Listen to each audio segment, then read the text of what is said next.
The candle flickers in your hands, and for one breathless moment, you swear you felt them standing behind you. Not imagination, not grief playing tricks, something else entirely. Tonight, I will tell you what the mystics discovered about the eyes that watch you from the other side. They see you, not the way you think, not through some distant window in the clouds. What I'm about to reveal will crack open everything you believed about death and the ones you've lost. This comes from the visions of Saint Seraphina, a woman who touched eternity and returned with knowledge that the church kept hidden in plain sight for centuries. Are you ready? Because once you understand this, your grief will never be the same. You're sitting in their room again, the one you haven't changed. Their jacket still on the chair, their scent fading from the pillow you press against your face in the middle of the night when the loneliness becomes unbearable. And the question tears through you. Can they see me doing this? Do they know I'm breaking? Your rational mind says no. Dead is dead. Gone is gone. The body in the ground, the ashes scattered, the hospital bed now empty. That's the end. But something deeper in you refuses to accept it. Something ancient in your soul whispers that love this violent, this consuming, cannot simply stop. That the bond between you and them was forged in a place death cannot reach. That whisper, it's not denial, it's recognition. Your soul knows what your mind has forgotten. Saint Seraphina stood in the presence of the divine, and what she saw there destroyed every comfortable lie we tell ourselves about death. She didn't write poetry about heaven. She documented encounters with precision that would make scientists weep. She described what happens when a human soul achieves perfect union with God, when it stops seeing through human eyes and begins seeing through the eyes of the Creator Himself. And this is where it gets strange, where the veil between worlds becomes almost transparent. Seraphina wrote that souls united with God see all things in the light of His eternity, not metaphor, actual sight, actual knowing. When your mother died, when your child's heart stopped beating, when your husband took his last breath, if they entered into union with the divine, they didn't lose the ability to know you. They gained the ability to know you as God knows you, completely, perfectly, without distortion. They see your life through the lens of divine love itself, not watching from far away like distant observers. They dwell inside the heart of love, and from that place they perceive every prayer you whisper, every tear you cry, every moment you speak their name into the darkness. You felt it. Don't pretend you haven't. That sudden warmth during prayer, that inexplicable peace that washes over you when you're at their grave. The dreams that feel too real to be dreams. The signs you dismiss because accepting them would mean accepting something impossible. But what if the impossible is simply the truth you're afraid to believe? Seraphina wrote in letters authenticated by the Church herself. The soul that loves truly in God never loses its connection with those it cherishes. She wasn't speaking in metaphor. She was reporting from the front lines of eternity. Listen to what she discovered about how the dead perceive the living. They don't see you through the fog of human emotion anymore. No anxiety, no fear, no helpless worry that marked their earthly love. They see you through the crystal clarity of divine understanding. Your Father doesn't watch you struggle and panic the way He did when He was alive. He sees your struggle in the context of eternity. He perceives what God is building through your pain. He understands the purpose behind every trial that feels meaningless to you. They see the masterpiece. You see only the violence of the chisel. In her mystical writings, Seraphina described souls in heaven as pure crystal reflecting divine light. Through this clarity, they comprehend in God the needs of those still trapped in flesh. Your prayers rise before them like incense.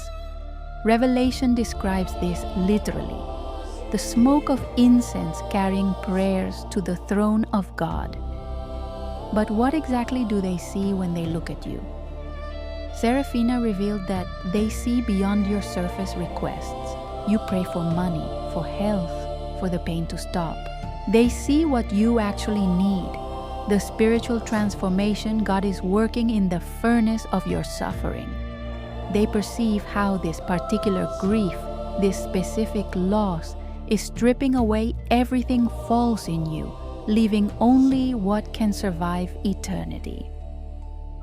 When you're on your knees at 3 a.m, begging for relief, they see the answer you cannot yet see. They watch God using the thing that's killing you to birth something eternal in your soul. And here's the part that changes everything. They're not passive observers, they act. Seraphina wrote that the dead continue to labor for our salvation, presenting our needs before divine majesty with an efficacy we cannot imagine. They are intercessors, warriors fighting battles in realms you cannot perceive. When the impossible door opens, when help arrives from nowhere, when strength floods you that you did not possess 1 second before, this might be them, moving pieces on a chessboard you cannot see. The communion of saints isn't religious poetry, it's spiritual infrastructure. The church militant on earth, the church suffering in purgatory, the church triumphant in heaven, all connected, all active, all interceding in a web of prayer and power that spans dimensions. Your grandmother doesn't love you less now that she's dead. She loves you infinitely more, because now she loves you with the perfected love of Christ Himself. Her human limitations burned away, her love purified in divine fire and transformed into something that can actually change reality. When she held your hand during childhood nightmares, that was love filtered through human weakness.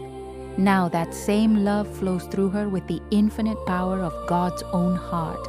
She sees you not just as her grandchild, but as God sees you. Every thought before you think it, every choice before you make it, every version of who you could become. Think about what this means. Your spouse who died, they don't love you less. They love you with a purity and power that human love cannot achieve. Your child who was taken too soon, they don't understand your pain less. They understand it perfectly, seeing it in the full context of God's eternal plan. The parent who shaped you, the friend who knew your secrets, the sibling who shared your blood. Death didn't erase them. It perfected them.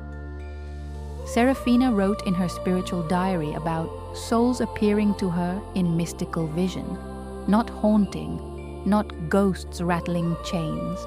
Souls burning with such pure love for those they left behind that they intercede constantly before the throne. The Church authenticated these experiences as genuine supernatural phenomena. Now follow this thread deeper into the mystery. Souls in heaven, Seraphina taught, don't watch your life through human worry. They see through divine wisdom. When you're drowning in debt, caring for aging parents who don't remember your name, raising children in a world going insane, they perceive how God is present in every breath. They see the spiritual significance of your trials in ways you cannot. Because they dwell in the beatific vision, they participate in God's own knowledge. They see the ultimate purpose behind every suffering, every joy, every random catastrophe. They perceive how your current heartbreak is producing endurance, how your financial collapse is teaching you to trust the invisible, how your sickness is burning away everything that won't survive death. They see what's being built, You only feel what's being destroyed. But here's what Seraphina revealed that might shock you most. They see your hidden victories. Every time you choose forgiveness when you want revenge. Every moment you trust God when He seems absent. Every act of love you perform when you feel nothing but emptiness. These invisible acts shine in the spiritual realm like stars. Seraphina wrote that the smallest act of pure love on earth creates rejoicing in heaven beyond our comprehension. They see when you keep praying even though the silence is crushing you. They witness your faithfulness when everyone else has forgotten. They perceive your sacrifice when you give up what you want to serve someone else's need. Your public achievements, barely visible to them. Your secret kindnesses, blazing with light. When you visit their grave and talk to them, they know. Not because they're listening with physical ears, but because they perceive your love in the divine light that illuminates all reality. Seraphina taught that this spiritual communion is more real, more intimate than any physical conversation you shared on earth. The moments you've dismissed as wishful thinking, the peace after asking for their intercession, the sudden insights that seem to come from outside yourself, the sense of their presence during prayer, these aren't delusions. These are your soul recognizing spiritual truth that your mind cannot accept. You're not imagining their continued presence, you're finally seeing clearly. And this is the practical, mystical truth that will change how you live every day. Death has not ended your relationship with them. It has transformed it into something more powerful. You can continue to share your life with them through the communion of saints, not as fantasy, but as authentic spiritual reality. When you face impossible decisions, ask for their intercession. They will present your needs before God with perfect love and divine insight. When you feel overwhelmed, draw strength from knowing they love you now with hearts perfected in divine love. When you miss their physical presence, remember, their spiritual presence is more real, more powerful than their earthly companionship ever was. Seraphina maintained spiritual friendships with the dead. She wrote, "I feel more supported by those who pray for me from heaven than by those who pray for me on earth, for their prayers are perfected in divine love." Not superstition, mature mystical theology, authenticated supernatural experience. Your grief is real. Your grief is natural, but it need not include the devastation of believing you've lost them forever. They remain part of your life, loving you, praying for you, preparing your place in the home you'll share eternally. Your daily struggles take on cosmic significance when you realize souls in glory witness them. They see these struggles in the light of divine purpose. Your prayers become confident when you know they're amplified by intercession from those who love you perfectly in God. The next time their absence crushes you, remember Seraphina's revelation. What appears as separation is actually the deepest spiritual union. They love you now not with human limitation, but with the very love of God. The next time you wonder if they know about your life, remember they perceive events not through earthly understanding, but through participation in divine omniscience. They know, they see, they act. You are not alone in this dark valley. You are surrounded by witnesses who have completed the journey and now pull you forward toward the same destination. Your loved ones who died in Christ are not lost. They are advocates, intercessors, companions who moved ahead into the dwelling place prepared for all who love God. Death is not love's ending. Death is love's purification, its perfection, its transformation into something that can finally accomplish what human love only dreamed of.